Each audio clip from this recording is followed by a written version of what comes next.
order, and we'll begin today's hearing to receive testimony on the posture of the National Guard Bureau and reserve components. I'd like to start by thanking our witnesses. Stephen Nordhaus, the Chief of the National Guard Bureau. Lieutenant General Robert Harter, the Chief of Army Reserve.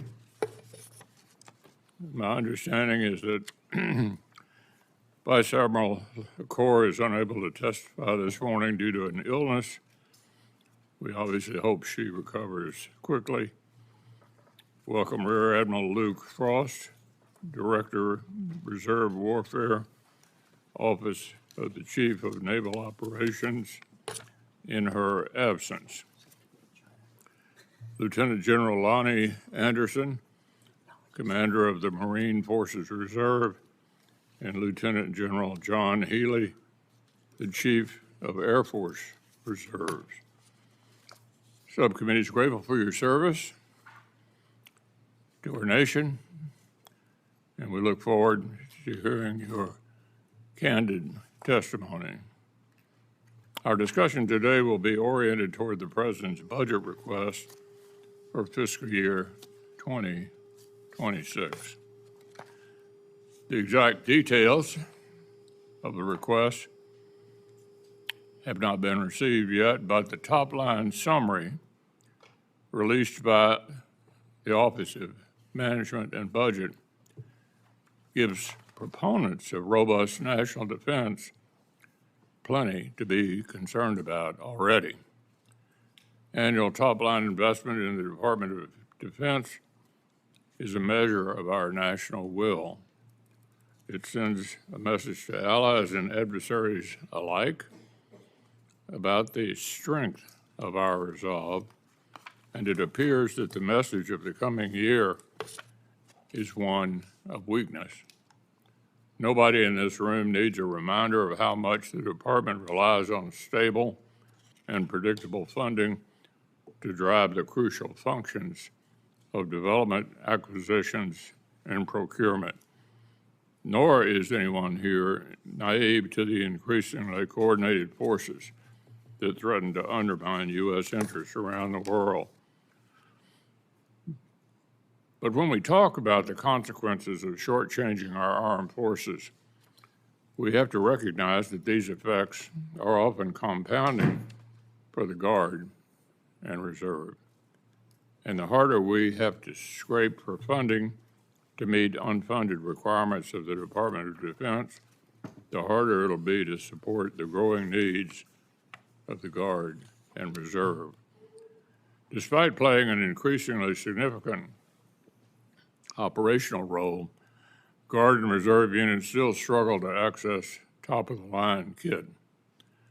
Despite so often taking the lead in engagement with allies and partner forces, they face persistent hurdles in maintaining adequate infrastructure, equipment, and personnel. The current strategic landscape and operational realities give us no reason to suspect that the demand for highly trained, well-equipped citizen service members is going to diminish anytime soon. Last year, it was the Guardsmen, including Kentuckians, defending Tower 22 from the Iran-backed attack and sustaining casualties in the process.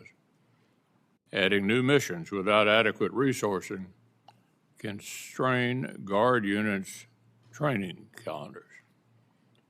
I'll be interested in the witnesses' candid observations on these headwinds impacting readiness. I look forward to discussing them in more detail during our question and answer period. With that, let me turn to Senator Coons. Thank you, Mr. Chairman. Thank you to the witnesses here today. This is the first Defense Appropriations Subcommittee hearing of fiscal year 2026. It is very unusual to hold a budget hearing without a budget. The President's annual budget request is required by law.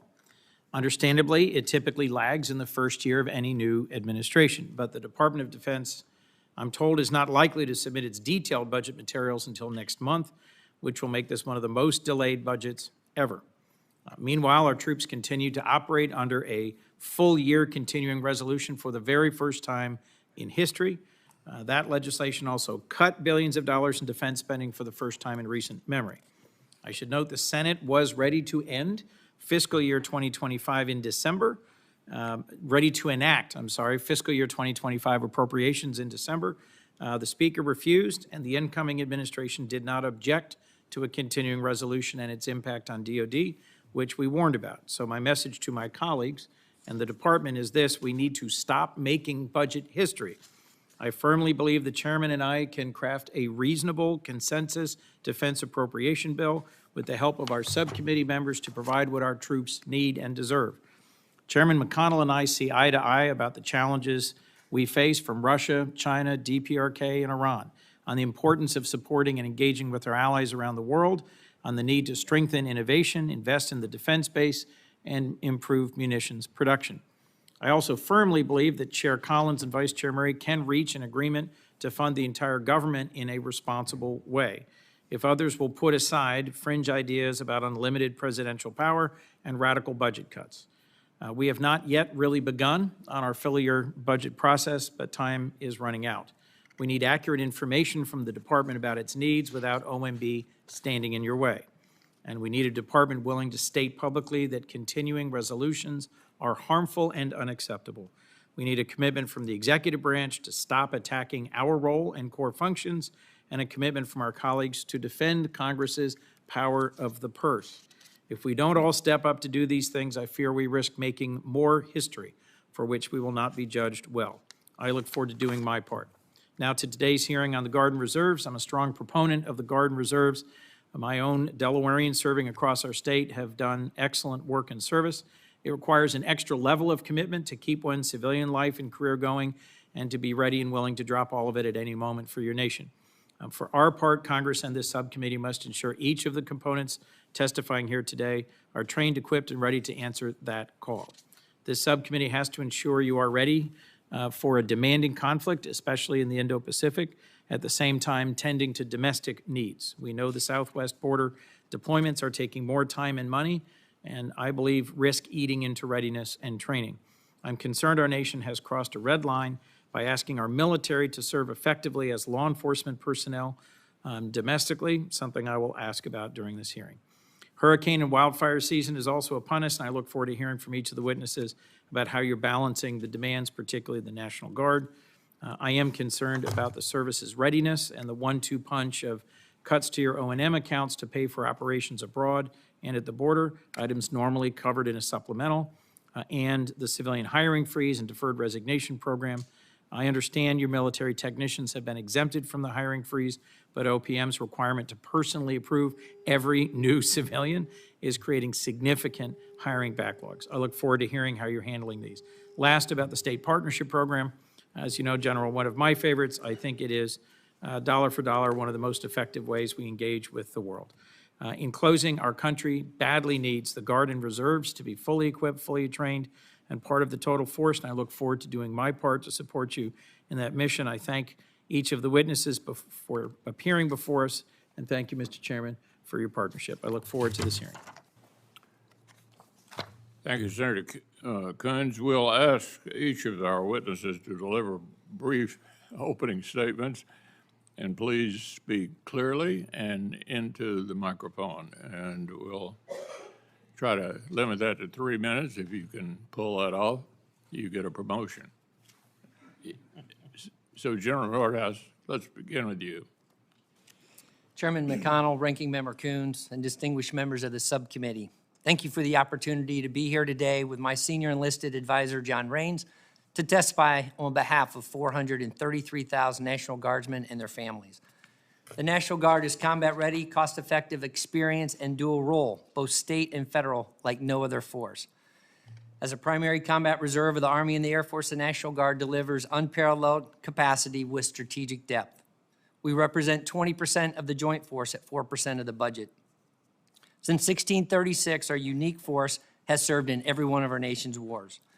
The National Guard's mission triad of homeland warfight and partnerships aligns perfectly with the President's vision of peace through strength and the Secretary of Defense's priorities to restore the warrior ethos, rebuild our military, and reestablish deterrence.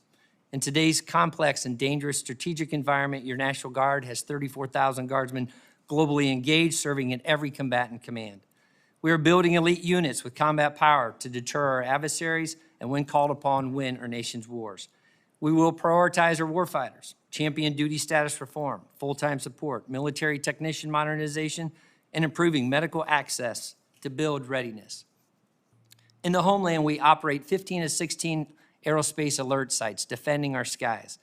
We are perfectly postured to support the Golden Dome Initiative, leveraging our expertise in air and missile defense and unique capabilities in strategic missile warning and ground-based interceptors. We currently have 6,000 Guardsmen securing our southern border. Additionally, our counter-drug program disrupted $13 billion in illegal drugs last year. In disaster response, the National Guard responded to 6 hurricanes and 62,000 wildfires, supporting our communities and saving countless lives. To sustain this ability and investments in foundational readiness accounts such as flying hours, facility sustainment, restoration, modernization, weapon system sustainment, and base operating support are critical to our military. As a warfighting force, the National Guard provides 40% of the Army and 30% of the Air Force operational forces. Our combat readiness was demonstrated on 13 April when our DC National Guard F-16s neutralized enemy drones and missiles in defense of Israel and supported by our Tennessee National Guard's KC-135s. To date, this operation earned 11 Distinguished Flying Crosses. To continue to be interoperable, deployable, and integrated with our joint force, we must recapitalize concurrently with our service, along with those platforms of helicopters, infantry, squad vehicles, fighters, tankers, and cyber. Ingria is also a pillar of our modernization and critical to the warfight. Our partnerships across every zip code and 60% of the nations worldwide build trust and capacity and resilience to strengthen our national security. Federally, we work with interagency partners countering drug trafficking and defeating cyber threats. And globally, our state partnership with 115 state partner nations conducted 1,000 engagements in 2024 at 1% of the theater security cooperation budget. The National Guard is lethal, ready, and postured to secure peace through strength and deliver decisive victory if needed. With your continued support, we will transform at speed, delivering an incredible value to America. Your National Guard is always ready and always there. Thank you, and I look forward to your questions. Thank you, General. General Harter. Chairman McConnell, Ranking Member Kuhn, and distinguished members of the subcommittee. On behalf of the more than 180,000 soldiers and civilians and their family members that make up your Army Reserve, it is an honor for me to be here today, along with my command chief, CW5 LaShawn White. Simply put, your Army Reserve exists for one purpose: to deliver combat-ready soldiers at point of need in support of the Army and the nation. First and foremost, I want to thank you for your continued support of our warrior citizens. NGRIA specifically makes a tremendous difference for the Army Reserve as we look to keep pace with modernization efforts. We are thankful for the $131 million appropriated this year. NGRIA drives combat readiness for our formations, and our combat readiness is critical. During a recent mobilization tabletop exercise, Army planners highlighted that 99% of all Army bulk fuel transportation support resides in the Army Reserve. 99%. We are not a strategic formation. We are an operational force by design and necessity. We are the enabling force for the joint fight. To that end, nearly 9,000 Army Reserve soldiers are currently deployed globally across all combatant commands, including over 700 soldiers serving on our southern border. Our challenges have been relatively consistent over the last several years, with our largest problem areas being inadequate manning in our formations, aging facilities that don't support our training requirements, and poor equipment readiness. We are working hard to help ourselves. Regarding manning, we are working with the Army. They recruit for us to increase accessions and hold recruiters to account. We are driving on retention, implementing health and holistic fitness programs across our footprint, and revising processes for more deliberate career management of our part-time TPU population. On the facility side, we are thankful for our military construction and sustainment dollars, but we simply are not resourced to adequately maintain or sustain our aging reserve centers. As a result, we are relooking our stationing model with a focus on investing our precious facility dollars in locations that support recruiting and retention and allow for readiness-producing training. Finally, maintaining our equipment is hard. Nearly 80% of our equipment is stored at equipment concentration sites located across the country. These sites are funded to just 50% of our full-time mechanic requirement. To offset this challenge, we've initiated a pilot program to store critical fleets at forward locations in Europe and the Pacific. And we've remissioned our internal support maintenance companies to conduct their annual training at our centralized sites, turning wrenches, fixing our equipment, and improving readiness. There are 3 areas that I would ask for your continued support. First, continued support of our reserve pay accounts, RPA, despite our end strength challenges. We are aggressively managing our people and seeing increased participation rates at our battle assemblies. RPA dollars make a difference. Continued support of NAGRIA. NAGRIA allows us to procure modernized equipment that drives lethality and readiness. Over the past 3 years, we've purchased 2,300 mission command systems, significantly improving our formation's ability to communicate effectively on the battlefield. Finally, we need consistent and predictable funding. Army Reserve soldiers balance civilian careers with military commitments, and continuing resolutions force us to delay, curtail, or cancel training events. Predictability is essential for our soldiers, their family members, and their civilian employers. We appreciate your support. Again, thank you for the opportunity to be here, and I look forward to your questions. Thank you, General Harter. Admiral Frost, why don't you go ahead? Good morning, Chairman McConnell, Vice Chair Coons, and distinguished members of the subcommittee. On behalf of our Chief of Navy Reserve, Vice Admiral LaCour, thank you for the opportunity to address you on this force, of which we are all extremely proud. For 110 years, the Navy Reserve has provided strategic depth for the fleet to deter aggression and, when required, prevail in combat. We are globally deployable and operationally relevant, integrating into fleet missions around the world, on the southern border, and filling critical gaps at sea today. With me this morning is Force Master Chief Tracy Hunt, who, in keeping with his title, has been a forceful advocate for Navy Reserve sailors throughout his career. He and his wife, Shyla, will retire in July after 36 years of exceptional service to the Republic. Thank you, Force Hunt. Over the past few months, our Navy Reserve C-130 crews have transported thousands of pounds of ordnance into the Red Sea fight, keeping our ships on station to intercept Houthi missiles, conduct precision strikes, and safeguard global commerce. When the fleet needs logistics, whether to deliver firepower or staying power, the Navy Reserve answers that call. Warfighting readiness is priority 1 for the Navy Reserve. Every drill weekend, annual training, exercise, and training dollar is focused on generating warfighting readiness. In April, the Navy Reserve officially met our authorized end strength for the first time since 2020, a result of exceptional recruiting combined with high retention. Today, 15,000 of our roughly 58,000 reservists are on active duty orders, serving in every AOR around the world.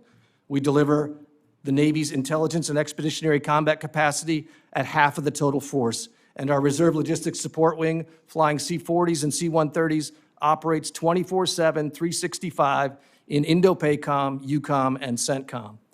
The Navy is designed to operate as a distributed maritime force, which demands an agile supply chain, and the Navy Reserve fulfills that demand.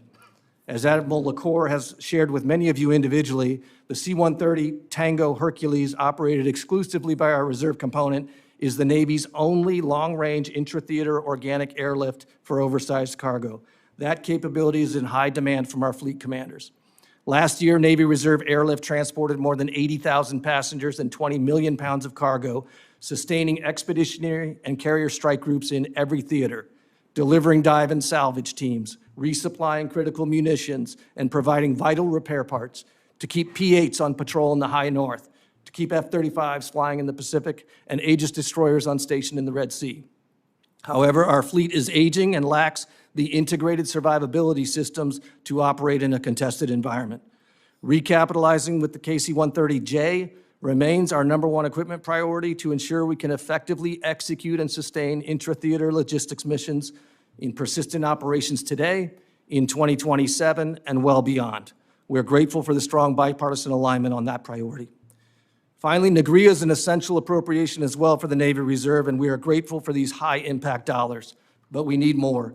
My requirements greatly exceed the Navy's percentage of NAGRIA, and we would benefit from a more balanced apportionment of NAGRIA because the Pacific fight will undoubtedly stress the maritime services. Chairman McConnell, Vice Chairman Coons, and members of the committee, thank you again for your continued support of your Navy Reserve and our sailors, civilians, families, and employers who execute and enable our mission success. I look forward to your questions. Thank you, Admiral. General Anderson. Good morning. Chairman McConnell, Ranking Member Coons, and distinguished members of the subcommittee.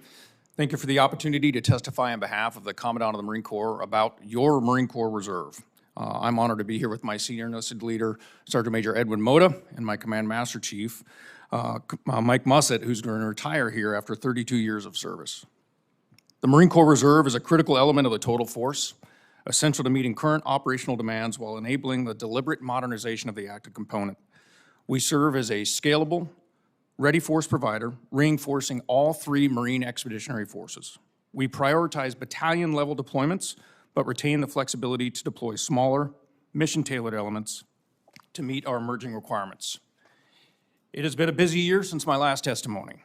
Reserve Marines are increasingly assuming operational missions that give active units the time and space to retrain and modernize. This balance between crisis response and future force design is fundamental to our strategy. Initiatives like the littoral craft companies exemplify how we're integrating new platforms and capabilities into reserve formations while supporting our services' experimentation and innovation. But time is not on our side. From a reservist perspective, the 2027 Davidson window isn't 19 months away. It's 72 drills and 30 days of annual training. That's all the time we have to build and maintain lethality required for the pacing threat. So every repetition counts. Our training must be deliberate. Our investments must be targeted. And our reserve members, already balancing civilian careers and family commitments, must have access to modern platforms and realistic training on day one. Continuing resolutions and budget uncertainty introduce challenges to these opportunities. We thank this committee for continued support through NAGRIA, especially for the Marine Corps Reserve. It's not just a funding line, it's a warfighting requirement. These funds allow us to field and sustain the platforms, communication systems, and equipment that Marines need to train as they fight. NAGRIA enables reserve forces to integrate with active forces by equipping them with modern capabilities at pace. And with a 99% execution rate across recent fiscal years, the Marine Corps Reserve has proven its ability to execute with discipline and speed while maintaining our service's clean audit. The Marine Corps Reserve is not a force in waiting. It's a globally engaged operational force. We're deployed forward and delivering combat-ready Marines to meet today's and tomorrow's security challenges. And the Commandant has made clear that fully engaging the reserve component is one of his top priorities. Reserve Marines bring unmatched depth, resilience, and asymmetric advantage to the fight. And with your continued support, they will remain not only a force in readiness, but a force of consequence. Thank you, and I look forward to your questions. Thank you, General. General Healy. Chairman McConnell, Ranking Member Coons, distinguished members of the subcommittee, on behalf of the 67,000 men and women of the Air Force Reserve and my senior enlisted advisor, Chief Master Sergeant Israel Nunez, it's an honor for me to be here today. The Air Force Reserve embodies warrior ethos through operational capability, strategic depth, and surge capacity across every core mission, both overseas and here at home. With a proven 72-hour response time, we are always ready. Whether it's combat operations, hurricane hunting, or fighting wildfires from the air, we're supporting federal, state, and local agencies ensuring the safety and security of our citizens. From those citizens, we recruit and train from the best our nation has to offer, holding them accountable to uncompromising standards. If properly resourced, citizen airmen are the cost-efficient solution to the Department of the Air Force, providing more Air Force. We operate our installations 28 days a month with just 25% of our force. Compared to our active duty counterparts, we deliver mission-ready airmen for only 30 cents on the dollar. We are efficient, accessible, experienced, and we are lethal. The Flying Hour program is the foundation of our mission readiness and lethality. However, the $145 million O&M mark in the full-year CR left us $26 million in the hole. Flying Hour required plan will likely exhaust program funding by early September, putting aircrew proficiency at risk.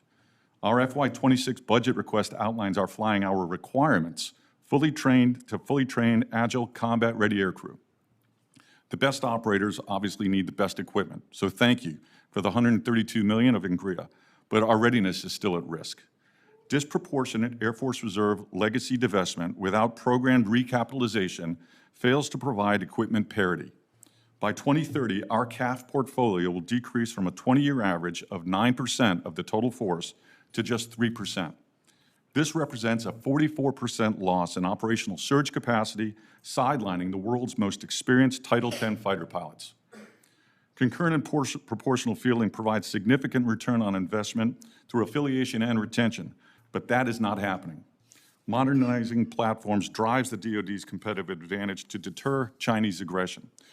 Through strong international relationships underpin deterrence. And in the past year, we've established the Reserve Allies and Partner Program, or RAP, to formalize international partnerships and have conducted 28 bilateral engagements with 19 key partners. We're building partnerships through key leader and mill-to-mill engagements, deliberately planned exercises, and force development. Our allies and partners' interest in Air Force Reserve integrated base defense and a professionalized NCO Corps helps build successful global partnerships and serves as a powerful deterrent. Thank you for the opportunity to appear before you today and your continued support of the Air Force Reserve, our citizen airmen, and their family. I look forward to your questions.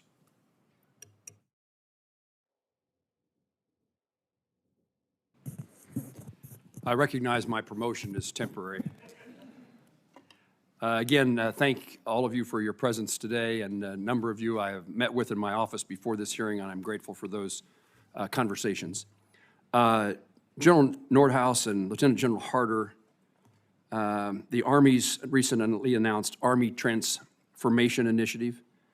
At what point did the Army integrate your feedback into development of the ATI concerning the Army National Guard and Reserve equities? Sir. Senator Moran, thank you. Right from the beginning, the Army National Guard works incredibly closely with our Army, and I felt like Secretary Driscoll and General George and I also had discussions. So from at all levels, right from the very beginning, also asked General George to come out and speak to all the adjutants generals along the way and making sure that we're going back. And as we get to the future of a leaner, more capable force, we look forward to transforming with the Army at the same time at pace and speed so that our formations across the board, 8 divisions, 27 brigade combat teams are capable and ready to respond in the homeland or overseas as needed for our nation. Thank you, sir. General Harter? Senator, thank you for that question. We were nested with Big Army on the big ideas from the beginning as the Chief and the Secretary were working through this, and we continue now to work through the details. So our teams are nested with Component 1, and it's transformative, it's collaborative, and we're driving on end state to make the entire Army more lethal. In regard to the future, working on it, continuing to work on it, with the Army no longer procuring gray Eagles, has the Guard been involved in discussions about other capabilities to fill that gap and provide the Army a deep sensing multi-domain capability? Absolutely, Senator Moran. As we look at the Gray Eagles that was appropriated in 2023, those will be stationed in Arizona. And as we look to the future on other divisions receiving UASs, we're working very closely with the Army on what those systems will be in the future to bring that warfight capability to those adversaries where it's hard to get to, it's critical, but we need to have the right platform in the right place to be able to be over the joint force and make sure they can bring that critical information and capability to the warfight. You expect the Guard to be continue to be engaged in that kind of activity? It's not going to go away, just going to be a different form? Absolutely, Senator. As we look to the future, the different platforms, we'll have to work with industry, the defense industrial base, and with the Army very closely as we look over in Ukraine and other places in the world. UASs are a significant part. We have to be able to keep pace and really outpace. And the Air National Guard brings incredible innovation and capability to this space. General Harter, in your best military advice, how will deactivating the 2 reserve ECABs affect reserve capabilities for future missions? And what capability gap does this divestment create? You know, Senator, again, I've told the Chief as we discuss this and the Secretary, the United States Army Reserve exists, as in my opening statement, to support the total Army and the nation. We have a lot of capability in which we are the bulk of that capacity. Aviation is not one of those formations. We do use our aviation. I was just in Norway, where our aviation, Army Reserve Aviation helicopters were delivering 3rd Brigade, 82nd Airborne Division on an air assault. And so we are and have been nested with our Compa 1 teammates. So will there be an impact? There will be. But we are continuing to work through that with the Army to mitigate. My number one concern right now is taking care of our aviators and their crews. So we have some very seasoned pilots, and so we're looking, how can we partner with the Army National Guard, with my teammates in active duty, where they can fly active component aircraft. The key is to maintain, qualifications of our pilots, our aviators, our crew chiefs, and so that's what we're driving on right now. In that regard, a recent RAND study shows that reserve component pilots are more experienced and cost-effective than active duty pilots. The study also recommends that the Air Force reevaluate its bed-down plans for the KC-46A to maintain an efficient balance between active and reserve components. General Nordhaus, best military advice, does the Air Force's current KC-46A basing plan adequately equip the Air Guard fleet to maximize the benefits highlighted in the RAND assessment? Senator Moran, as we look at the critical capability of air refueling, it's needed by all of our combatant commands here in NORTHCOM as well, and then as we look at securing and defending the homeland. As we look at the KC-135s and the Air National Guard, certainly those need to be recapped in the future, and we look forward to working with the Air Force at the concurrent and proportional pace to be able to recapitalize those forces. As you know, MOB 7 will be identified in the 4th quarter of 2025 for that KC-46, and we look forward to that being announced. And then we also look forward to additional KC-46s, MOBs in the future as we work with Air Force on what future transitions look like for our air refueling fleet. My time has expired, but while I have the gavel, I have one more comment. Senator Bozeman, I'll be recognizing you momentarily. I just wanted you, General Nordhaus, to highlight, I have an interest in the state partnership program. Give you the opportunity to highlight the importance of that program. Thank you, Senator Moran. The state partnership program began back in 1993 with 12 nations and 12 states. And today we have 115 partners globally at 1% of the theater security cooperation. I was recently over in the Indo-PACOM theater and met with Timor-Leste. It's the latest democracy with Rhode Island. That partnership's only 3 years old, and it would seem like they're 30 years old in that partnerships. And so these partnerships globally create resiliency, they build partner capacity, and they build trust across the board. Our partners have also went into combat together, and as I look at CTC rotations and as we do training exercises, they continue to do those together. So there's recent ones coming up where we have Colorado and their state partners and other states meeting up with their partners to train together. And so that capacity building around the globe and trust is just priceless. Thank you. Senator Bozeman. Thank you, Mr. Interim Chairman. You're doing a wonderful job. Thank all of you all. I enjoy so much visiting in the office with you all. I appreciate your service. I appreciate all you represent. And most importantly, I always know that after I get done talking with you, I know that you've got the best interests of trying to keep us safe, and so importantly, trying to keep the people that are serving under you safe and secure also. General Nordhaus, this is a question that you're going to hear, I hope, a lot today, and I hope you all comment on it periodically. But we know that operating under a full year CR creates challenges for our military, especially National Guard and Reserves. Can you explain how the fiscal year, full year CR has impacted readiness and what the potential impacts of a second consecutive full year CR would be on the National Guard and Reserve components? Senator Bozeman, thank you first off for Congress and the year-long CR added NGRIA funding and state partnership program funding and AGR funding. And so we appreciate even under a CR, funding was added to keep those critical programs going.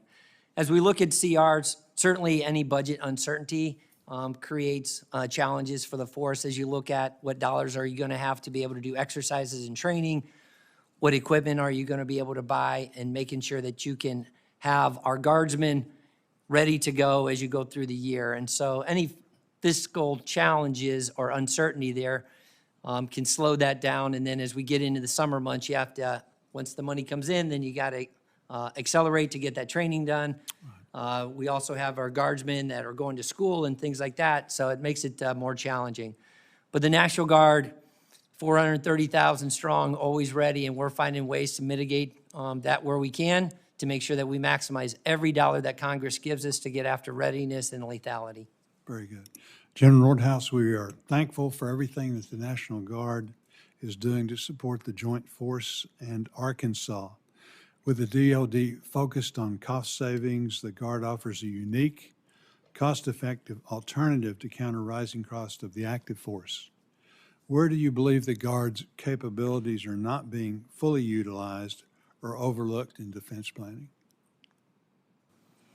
Senator, as we look at the National Guard, there was talked by Senator Moran about a RAND study which talked about F-16s at 42% more less costly being used in the National Guard and 35 or 34% less for KC-135s. So we look forward to partnering with our active duty, both on the Army and the Air, to be able to keep that capability within the service so that when needed, we're ready to go, but also help them with the budget challenges in these critical times. Are there specific areas where the committee should prioritize to ensure the Guard is properly funded to meet both its federal and state responsibilities? Senator Bozeman, as we talked in our meeting, certainly our foundation readiness accounts. So as you look at flying hours, we're going to end flying hours probably by the end of August this year. Facility sustainment, restoration, modernization, every dollar gets after our aging facilities, and those facilities are the focal points for our guardsmen coming in, and they help with retention and recruiting. But if they're great facilities, they also help us get after readiness and training for the warfight. Weapon system sustainment, having the parts and the equipment ready to go. So our full-time force is able to prep that equipment and have it ready to go. So when the guardsmen, traditional members show up, that they're put on equipment that's ready to go so that they can use every minute that we have for them over the weekends or when they're on duty to be able to get after building that readiness for the warfight. And then certainly our base operating support. Those accounts are critical to make sure that we can take care and make sure the bases are ready to receive the soldiers and airmen as they come in and get them to where they need to go to get the training done. Very good.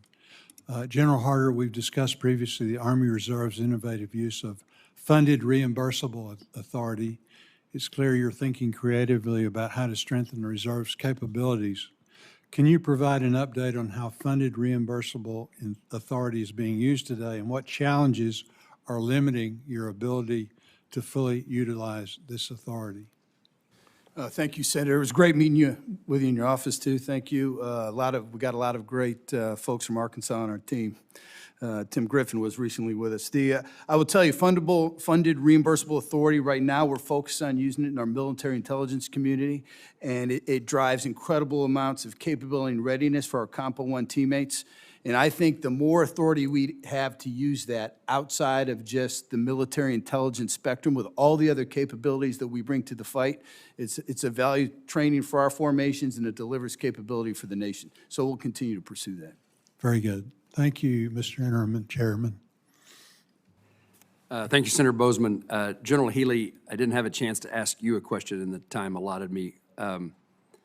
Today's Air Force Reserve represents a much lower percentage of the Air Force's total fighter fleet than it did a decade ago.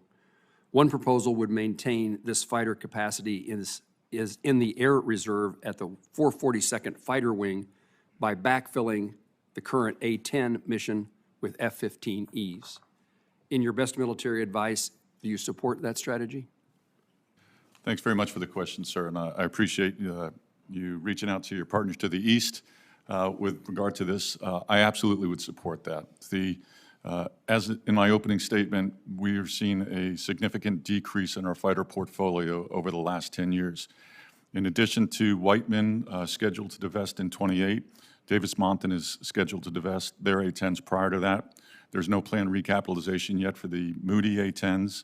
The Nellis F-16s are divesting at the end of this year, and there is no program replacement for the F-16s at Homestead past 2027. All significant decreases in our fighter portfolio. Specifically to the 442nd, these are the guys and gals that specifically are the warrior ethos. With the scheduled divestment of 2028, they volunteered to go deploy one last time in 27 to make sure that they get one last chance to give the hog a look. They're a fantastic unit, and they're one of the fun units to go visit as well. With regard to recapitalization, there is no planned recapitalization, but I see the opportunity to provide more Air Force, and the 442nd is an opportunity to provide more Air Force. I provided data supporting the fact that an F-15E 220 engine, we can operate $28 million cheaper a year than the active duty can. We can provide cheap rails for the fight, and that's one of our benefits. An EX squadron, barring procurement, we can operate at $24 million cheaper. An F-16 unit, we can provide at $12 million to $16 million cheaper per year. Each of these opportunities I've provided to my senior leadership and to the programmers for consideration, and my hope is that they'll consider them further to maintain the fighter floor that Congress has put in place and maintain the floor with regard to divesting the F-15Es as well. Thank you for your answer. You can see this is an important issue for me to be advocating for that rival state, Missouri. We do mostly just fight across that state line, but this is a benefit to both states and certainly to the country. So, Yes, sir. Thank you. Thank you very much. General Nordhaus, I want to see if you can highlight for me the value of red teams. The 184th Air Wing in Wichita provides red team capabilities across the force. In your best military advice, do you think the current red team force structure is adequate? And if your answer is yes, then I don't need to ask my second question, but I assume the answer might be that it could grow and have a mission. And Senator, I just want to make sure I understand the question. You're talking about your cyber red teams? Yes, yes, sir. Excuse me. Yeah, as we look at the cyber capability in the Air National Guard, it is robust. We have 12 cyber protection teams right now and multiple capabilities across on the Army National Guard side as well. Cyber is a growing area where we look at not only defense, but offensive capability, and the red teaming to be able to come in there and work back and forth is critical. I look forward to working with the Air Force and the Army on cyber across the board as we look into the future, because cyber is critical to the defense of our homeland and our national security, not only across the states as we look at state critical infrastructure and defense critical infrastructure, but we have to make sure all those gaps and seams are closed. Thank you, sir. Senator Bozeman. General Healy, when we last met, you mentioned the Air Force Reserve had recently launched the Reserve Allies Partners Program.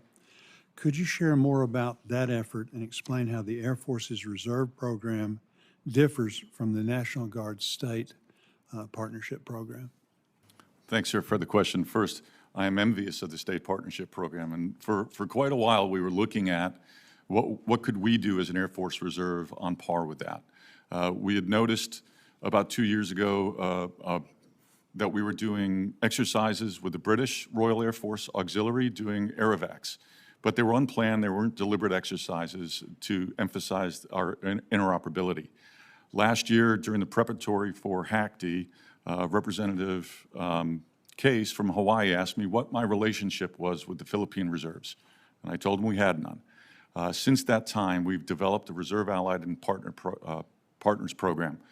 We've had tremendous acknowledgement and a tremendous interest. Last year at the Royal International Air Tattoo in London, I had 2 air chiefs from European countries come to me and say, I want to figure out a way to put my airline pilots who have recently retired back in the seat in a time of war. I handed them my business card, and we'll talk it further.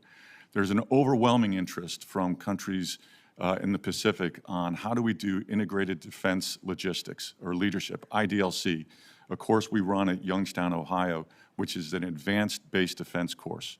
There's tremendous interest from The Philippines honor professionalized NCO Corps. Australia wants to do medical exercises, deliberate medical exercises.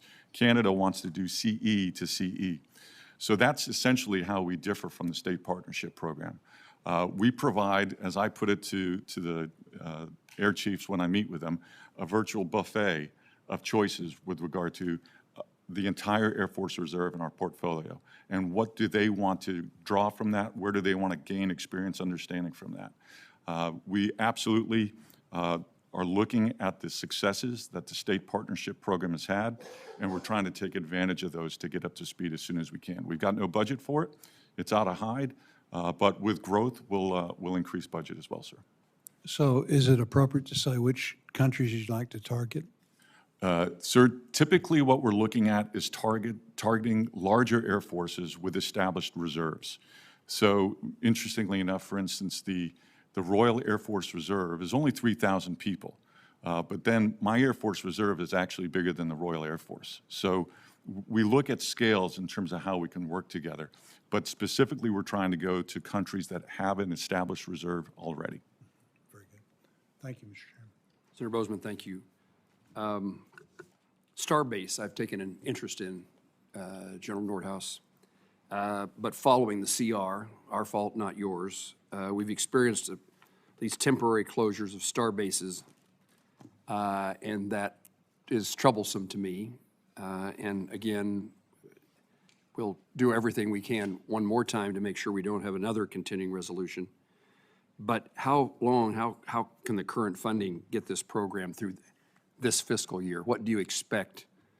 Will there be another pause, or can we get through the fiscal year with the money that you have? Senator Moran, first off, I'd like to give a shout out to both of your adjutants generals as star bases go across the 54. There's 90 locations, and General Venerdi and General Bridges, once again, just do amazing work. And so as we look at the star-based program, I don't have the exact dollars, so we'll have to get back to you.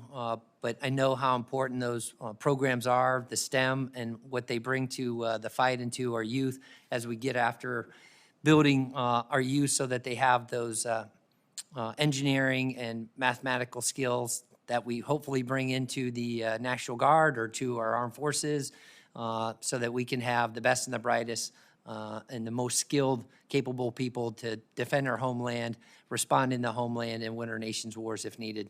I'll get back to you on the statistics and facts. Thank you very much. We were discouraged to learn that star bases were going to conclude their work, and enough money, fortunately, was found to keep them temporarily going. I would like to see that we make it through at least this fiscal year and give Congress another chance to, and the administration, to get its work done. And thank you, Senator, for the support. You're welcome. My final question is of the leaders here who have not answered this question, for the record and for our use with our colleagues, what's your experience with the continuing resolution, what the consequences? Help us make the case that a continuing resolution is not, I mean, we've never done what has happened this past year has never happened before. Tell us why it shouldn't happen again. And I'm not sure, several of you have spoken about this, but if you have something you'd like to make the case for us or help us make the case, I'd be glad to hear your answers. General Anderson, you seemed anxious. Yeah, well, from the maritime side of the table, Senator, we'll, Yes, sir. I have three different areas really in the CR, and again, thank you for the NAGRIA under these conditions. That was certainly helpful. But where it most affects us is people. As you know, with reservists, our most precious resource is time. And what I lose is time with reservists under a CR. How? First of all, the active duty support orders, those have been turned off for the rest of the fiscal year, or any additions to that, I should say. So some of that would certainly affect our exercises and training. What we see as we integrate with the active component, as they have to reduce some of their exercises due to their operational funds being reduced, is that now there are limited opportunities for our reservists to train alongside our active component, which is exactly how we're going to operate in Indo-PACOM. And then lastly, we've had to discontinue our enlistment incentive bonuses for reservists. So now there's reserves that wanted to stay in, they haven't been able to sign up, and we're hoping for the next fiscal year that we are able to keep them on board. And as his amphibious partner here, thank you for saying the naval services. I would say, again, I would echo the thanks for the NAGRIA in the CR. Those are very C-130 informed are a year old.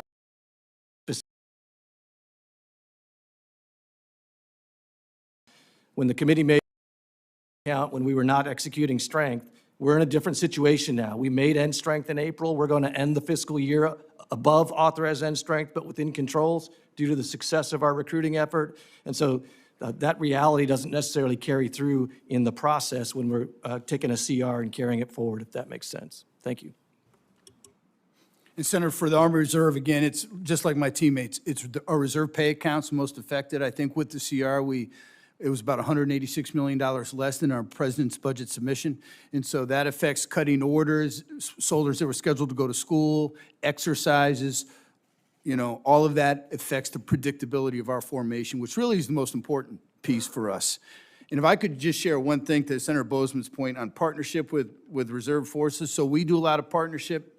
Don't mean to veer into this, sir, but we do a lot of partnership with other nations' reserve forces. I was just in Poland. We partnered with the Estonians, the Philippines, of course, our Five Eye partners. But last year, we hosted a forum during AUSA in October where we invited many reserve force partners to come. We had, from many nations were there. And my British teammate, Mark Lancaster, two-star general, I thought he said one of the most, it was a poignant statement. And he said, the war in Ukraine right now is a war being fought between two reserve armies. And so all of us, we take that to account, and we're laser focused on making sure our young men and women are ready. Just wanted to share that with the committee. Sir, from the Air Force Reserve, the biggest thing that the year-long CR affects us with is the ability to be predictable and stable. So that's the bread and butter of the Air Force Reserve, the ability to know in August that I'm going to request time off from my civilian employer in October, and knowing that I'm going to have those orders available to me. What's ultimately happened is we've driven behavior changes where reservists will no longer sign up to serve in October because they can't adequately predict that they're going to have orders to work. Likewise, from a training perspective, when I look at exercise planning, we are very hesitant to plan on exercises in August and September because if a CR exists long-term, or if we get marked later in the year, as in this year, we're likely not going to have the funds or the manpower to be able to participate in those exercises. Much like the Air National Guard said, and in my opening statement, we are likely to ground our airplanes the first week of September this year because we're $26 million short of executing our flying hour program. It's going to directly affect the degree of how ready we are, sir. Moment of sunshine has come to an end, and my temporary position is disappearing. But thank you all for your presence here today, your leadership, and we have the greatest regard for you and for the men and women you lead. Thank you.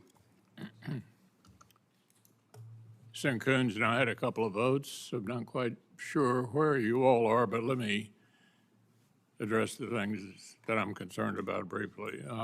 Well, what are the lessons that the National Guard and Reserve are drawing from ongoing conflicts in Ukraine and the Middle East, particularly regarding the changing nature of warfare, including the use of drones and other emerging technologies? And how are these lessons influencing training, force readiness, and future resourcing?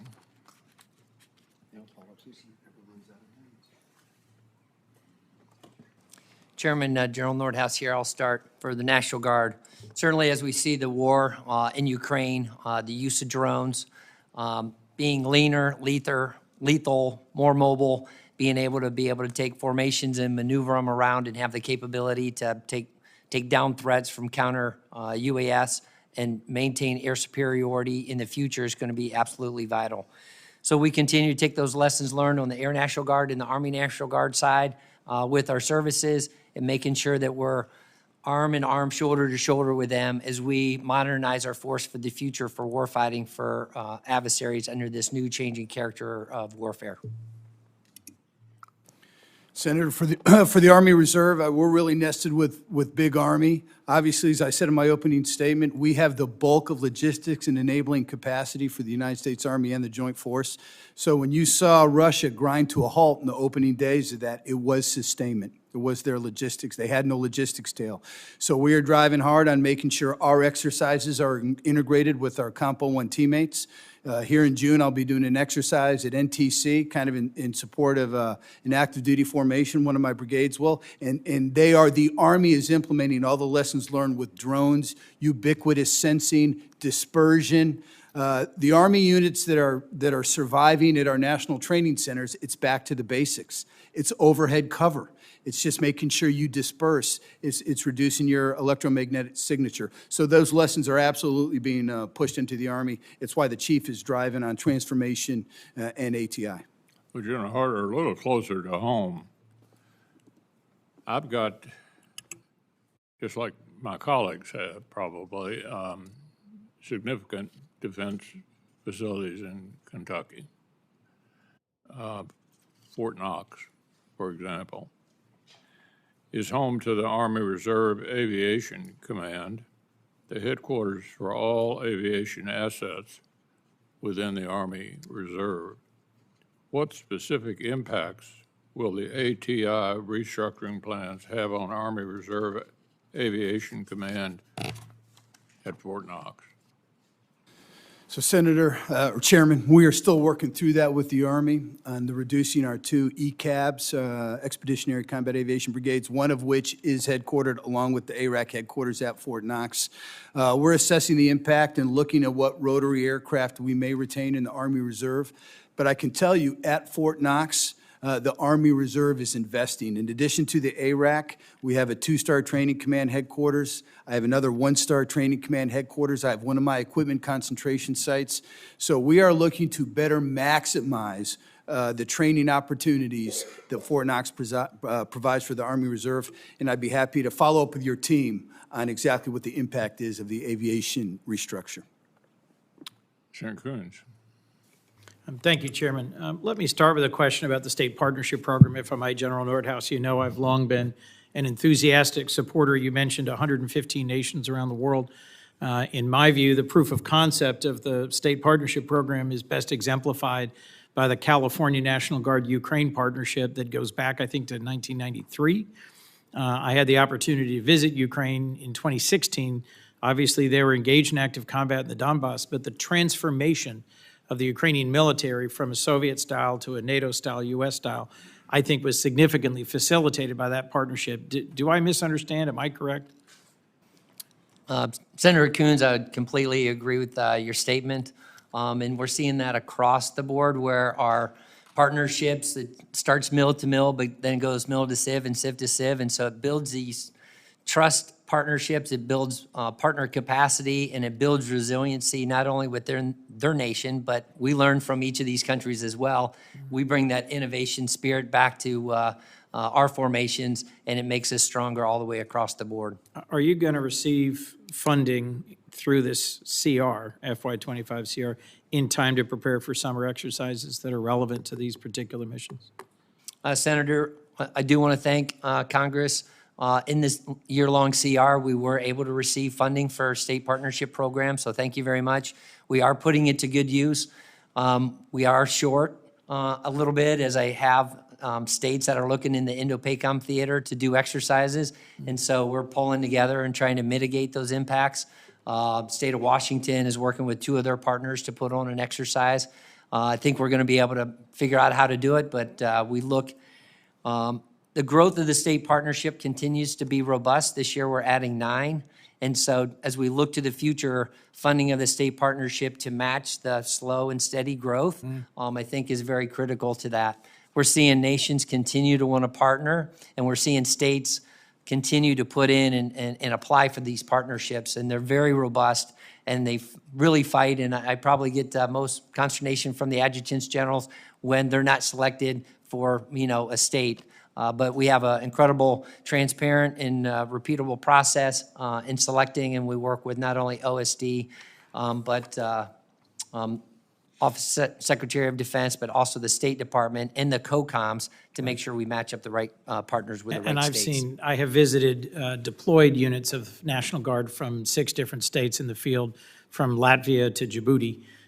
My hope is that my state, which has long had a partnership with Trinidad and Tobago, has an air reserve or Air Guard function in cyber, and may well be able to expand to Malta, but that's a competitive process. Just know that I view the state partnership program as something that is a real force multiplier, low cost, high impact. We talked about KC-130s. You mentioned that as the next platform. I'm concerned about the NGRIA accounts. I think literally all of you referenced NGRIA and the importance of keeping, whether it's old aircraft or other platforms working, and money that's going into maintenance that could instead be put into new platforms that would require less maintenance. I would just be interested in you are supposed to, all of you, be receiving proportional and concurrent fielding of modern equipment, but we are at or near the lowest level in a decade of that. Air Force Reserves, for example, spends nearly 70% of your NGRIA allocation just to keep very old aircraft working, money that could go to modernization because of, again, the 166 in Delaware. I'm very attentive to the C-130J modernization, but I'd be interested in your view about what's the value of modernization upgrades for C-130Js? What's the value across any of your services for more NGRIA funding and that balance between maintenance and upgrade?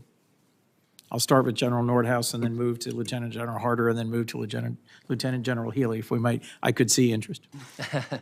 Thanks, Senator Coons. I'm going to quickly take you back to my time flying the F-16 over forces in Iraq.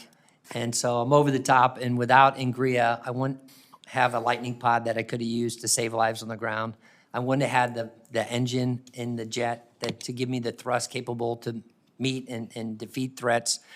As we look every year, whether it's in the MAF community or in the CAF community, those forces make us not only modernize those equipments, but they make us combat interoperable and capable to be part of the joint force, whether it's here in the homeland to be able to do our homeland defense missions with AESA radars on our F-16s that enables us to be have the capabilities we need for the NORTHCOM mission, or to be able to have jamming pods that are needed to fight up at the next level for adversaries that we might face. General Harter? Yes, Senator, NGRIA is absolutely essential. We receive less than 1% of the Army's procurement budget. And so our fleets are aging. I talked about the percentage of fuel and logistics support that's in the United States Army Reserve. And so we do use NGRIA to procure exactly those systems. We have been focused more on communication and network and survivability in that spectrum on the battlefield to try to encourage my Army teammates to help us with the cascading effect of that critical equipment. But NGRIA is essential to plugging that modernization gap. Thank you, General. General Healy? Yes, sir. NGRIA is an absolute essential part of our budget. That's 55% of our procurement dollars right there. We use it much like General Nordhaus said. Our F-16s at the 482nd down at Homestead, the oldest F-16s in the inventory right now, but they have an AESA radars in each one of them. They've got EW pods, and I equate it to we might be bringing a knife to a gunfight, but it's a really good knife. So we use it for modernization on that end. Meanwhile, as you mentioned, the majority of our fleet, 88% of our fleet is over 39 years old. So it's everything we can do to keep them involved in the fight through secure comms, ensuring that they know what their surroundings are when they go into the Pacific, making sure they have infrared radar detection systems, up-armored and so forth, make them more survivable as well. General Harter, you referenced in your opening forward deployment of some of your equipment into potential theaters. Could you just say a little bit more about overseas depots and how that strikes the balance in terms of training and readiness versus spending money on repair and maintenance? Absolutely, Senator. So right now, back here in CONUS, I'm funded to maintain really about 35% of my equipment. About 25% is maintained at home station. The rest, 75%, is maintained at one of my equipment concentration sites. In those mechanics, I'm funded about 50% of that requirement. So I really focus on units that are deploying, units that are going to major exercises. So we thought, why not, let's start positioning some of those critical fleets forward. We, the Army Reserve, are maintaining that. We're coordinating with Army Materiel Command. I have one-star commands in both Europe and Pacific theaters. So right now we have an maintenance company on the ground in Europe. We're looking to put one of my bulk petroleum transportation companies there, as well as an ordnance and ammo company, and we're looking to do the same thing in the Pacific. Posture the fleets forward, The Army Reserve we're the ones with the equipment that's going to be called upon. Let's, close the gap on time and distance. Should something bad happen, let's have it in theater. We'll maintain it, and we're going to continue to work that pilot, Senator. So if I hear you right, the tyranny of distance means better to move the really heavy, big stuff long way first, and then have the people follow it, rather than have the people and the very heavy stuff here and not be able to move it and not be relevant if things evolve. Exactly right. Plus, we can focus on maintaining it over there. I think the my brother was second armored, the logistics lesson from those first few days of the conflict in Ukraine were huge, and that's part of the challenge of keeping an actually combat-capable force. A question to all of you. I understand there's another senator coming, so I'm just going to keep asking questions, unless you interrupt me, Mr. Chairman. Well, I think that Senator Shaheen and Senator Hoven are on the way. Is that right? Senator Shaheen. Good. Hope they get here soon. I've got more questions. On readiness, because of the CR, the continuing resolution, the department didn't make a request to pay for the southwest border or overseas operations. And both of these would normally be done in a supplemental. The way the department chose to implement the CR takes billions out of the base budgets to pay for these other deployments and missions. I'd be interested in hearing from each of you how you've been impacted by the CR generally and the trade-offs you have to make, training, maintenance, how the hiring freeze and the DRP has impacted your workforce. And I have a particular question about the MilTech shortfall. If anyone wants to speak to the OPM process and how it's working to literally have to have approved one at a time your MilTechs, I'm very concerned about how that's impacting readiness. I'll Yeah, happy start to from take General this Healy, first, sir. who seemed quite excited about the MilTech point. To get to that point first, sir.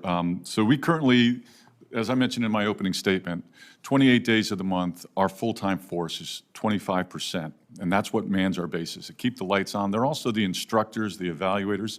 They're the ones who train and get ready our part-time force.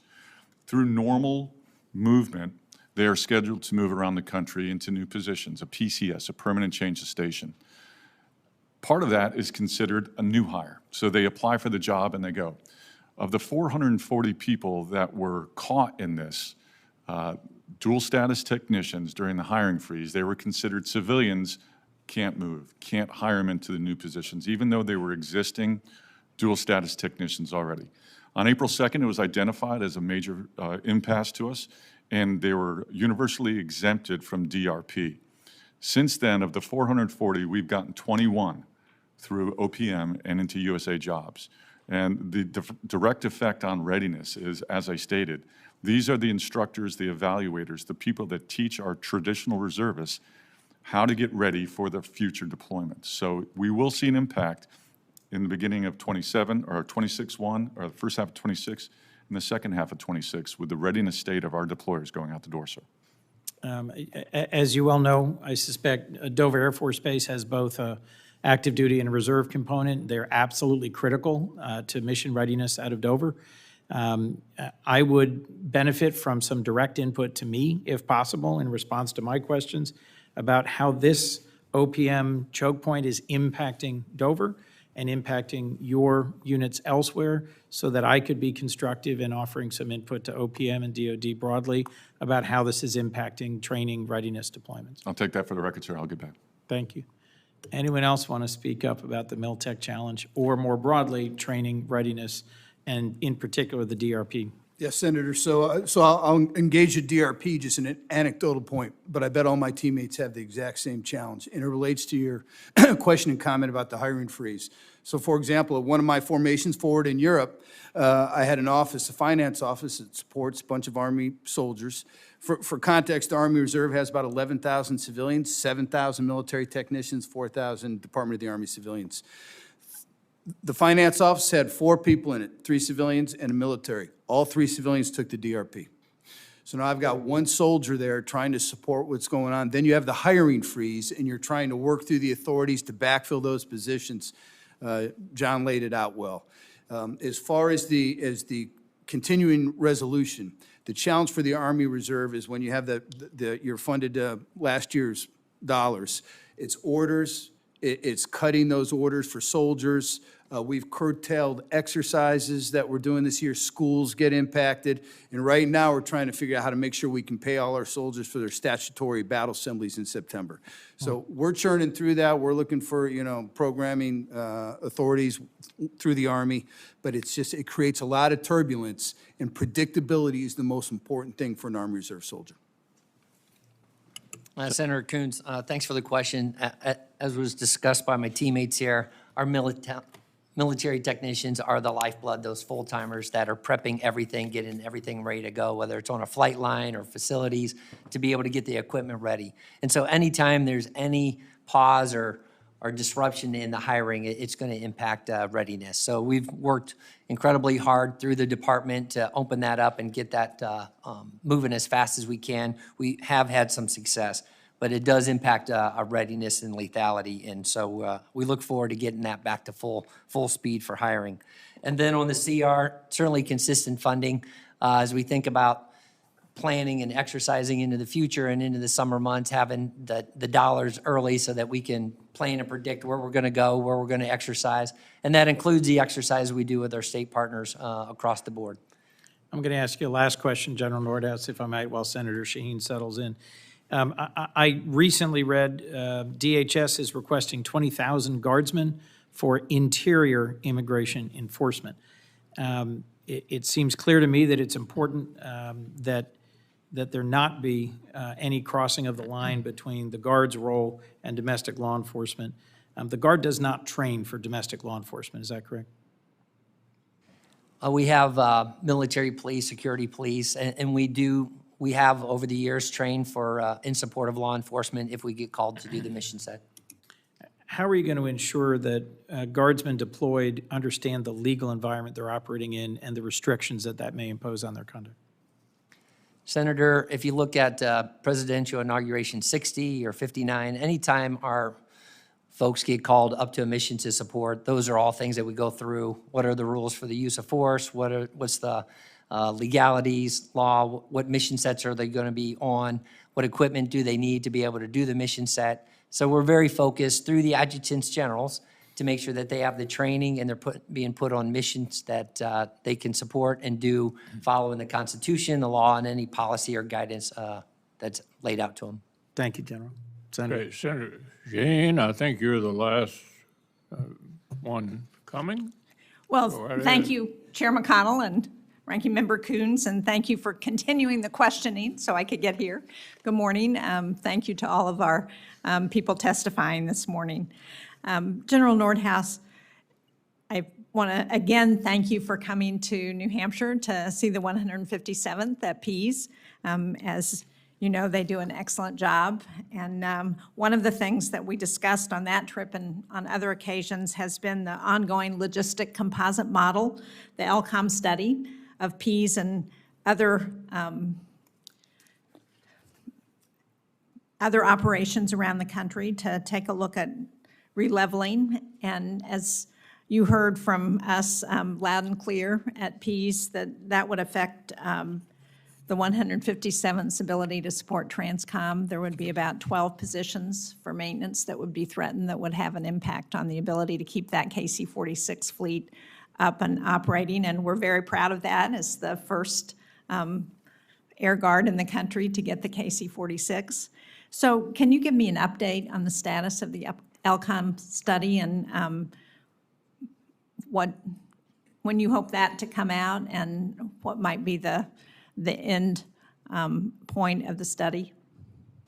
Senator Shaheen, thank you very much, and thank you for allowing me to visit the state. And as you said, the 157th is an amazing unit, and they are really breaking new ground with their innovation in the way that Guardsmen do, taking their civilian skills to come in and take that platform, not only as a refueler, but as a C2 node for global capabilities.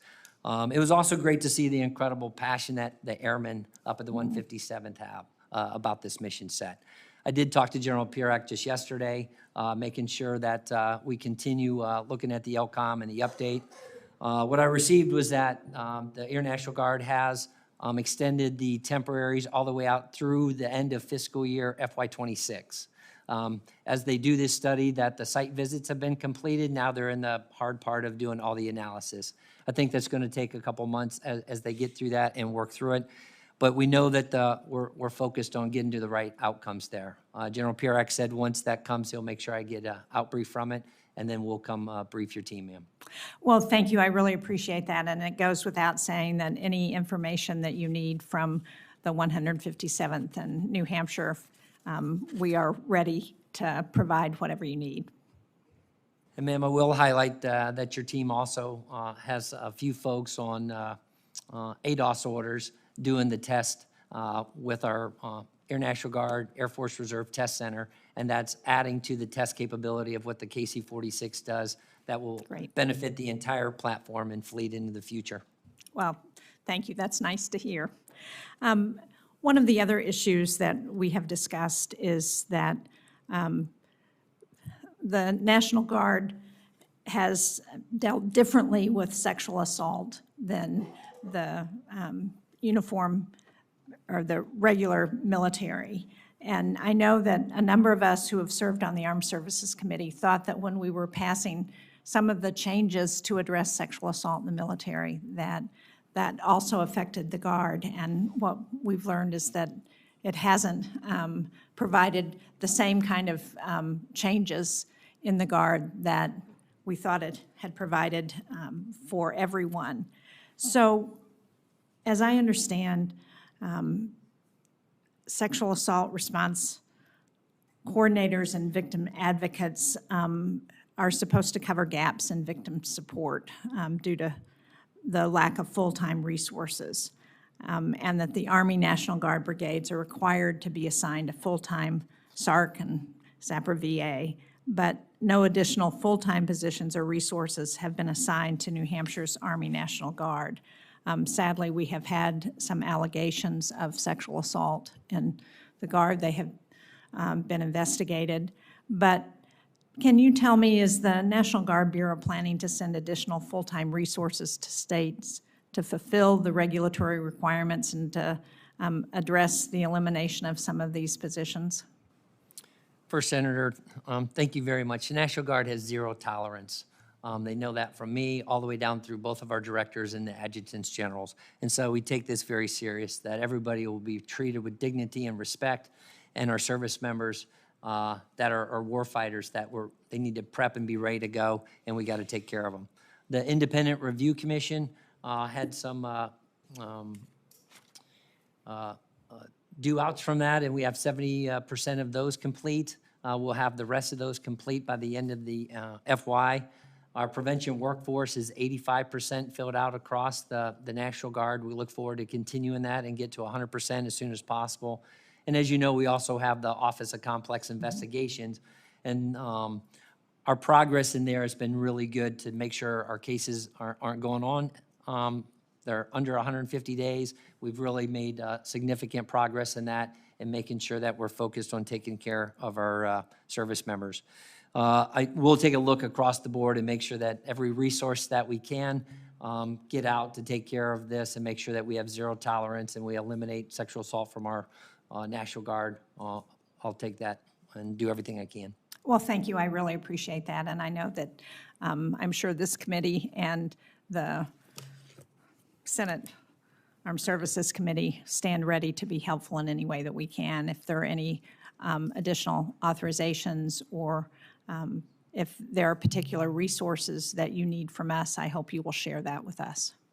Thank you, Senator. Thank you. Thank you all.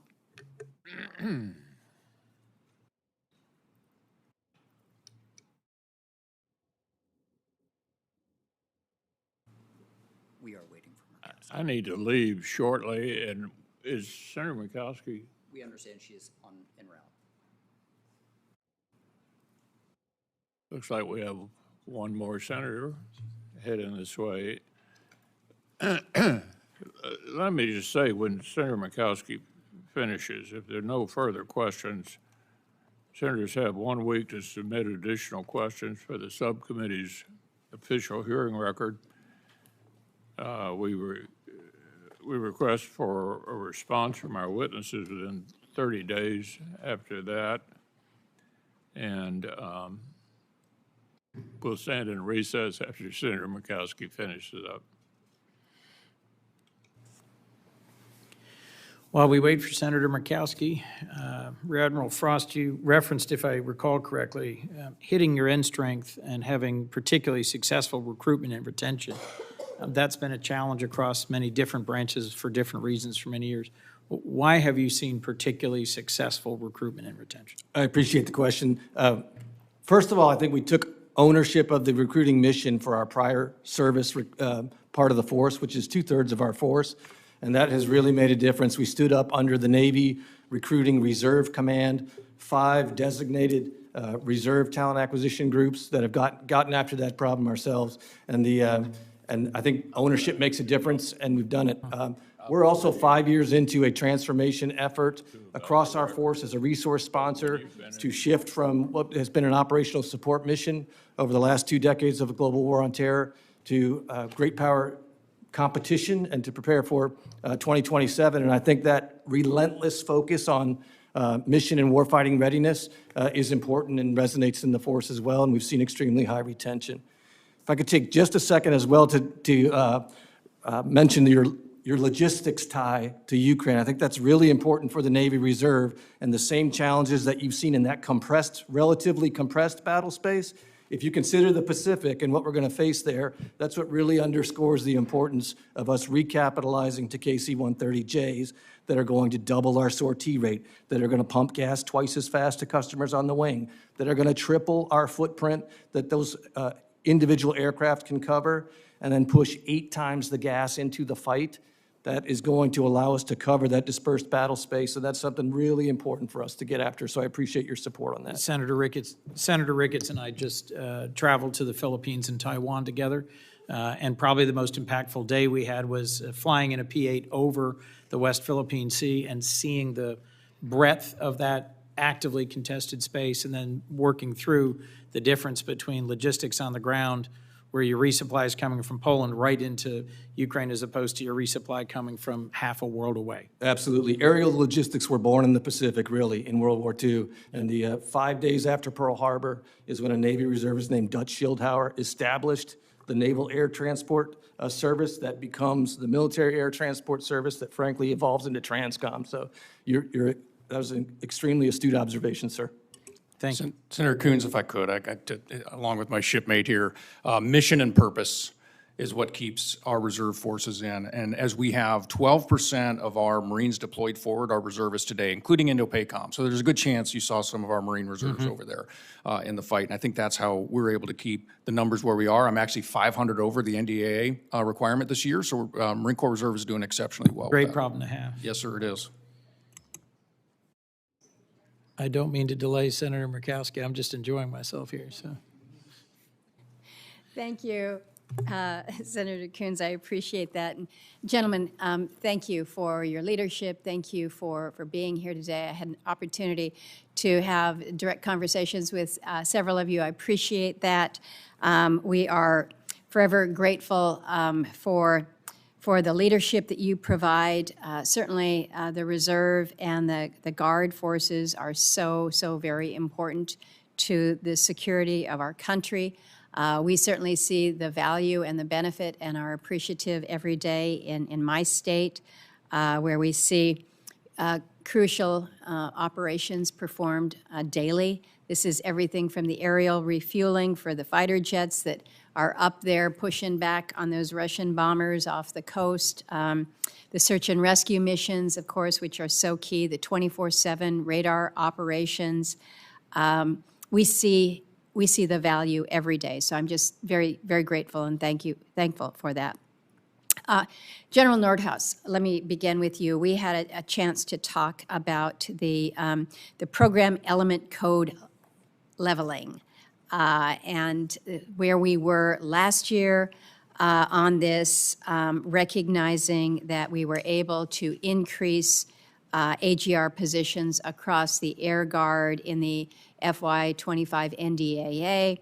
We funded those new billets that we provided to the DoD after we passed the CR, so we're good there. The general question to you is, does the increased AGR positions, do they help alleviate the manpower challenges that you're facing? Senator Murkowski, first off, thank you very much for our office call, and I really enjoyed in visiting Alaska and our guardsmen up there at Fort Greely and Eielson just 2 to 3 weeks ago to see what they're doing with ballistic missile defense and, as you said, refueling fighters and aircraft that are pushing back on the adversaries. So amazing job.